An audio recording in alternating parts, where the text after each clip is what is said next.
Hello friends, so this is the weekly price chart of ESPR stock or Esperion Therapeutics INC, and here I'm looking at the weekly price chart just to show you the potential breakout which is about to happen.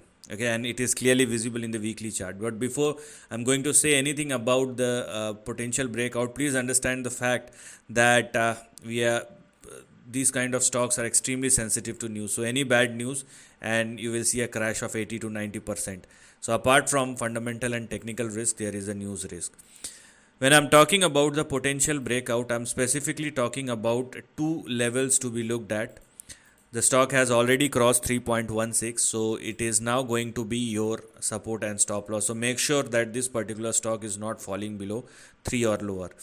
And the potential breakout which will happen after the stock surpass and sustain above 3.98 or 4.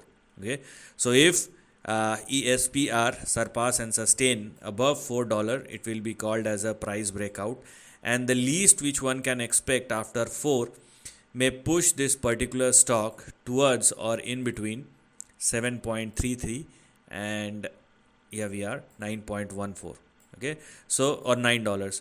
So if the stock surpass and sustain above $4, then this highlighted section will become active, as simple as that.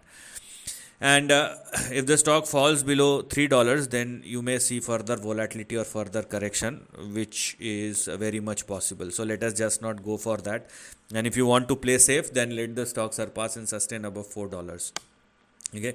Also, if you want to go beyond 9, then you have to wait for the next big breakout, because technically after $9 this entire range will become active, this entire section will become active. So we have some very big targets to be looked at.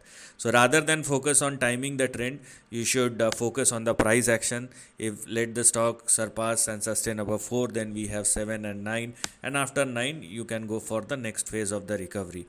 Meanwhile, please understand the fact that these kind of stocks are not stable even if it swings higher. So this is the end of the video. Thanks for watching.